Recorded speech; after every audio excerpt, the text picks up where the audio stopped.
Those facing blockages or hardships in their business should not despair of the mercy of Allah.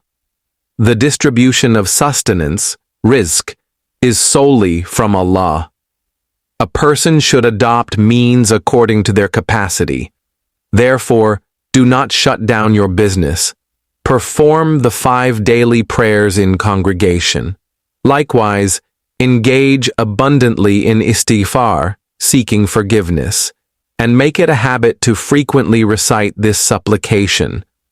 Allahumma akfini bihalalika an haramik, wa aghnini bifadlika amman siwak. O Allah, suffice me with what you have made lawful instead of what you have made unlawful, and make me independent by your bounty from needing anyone besides you. In Sha Allah, all the blockages in your business will be removed, and your business will begin to flourish.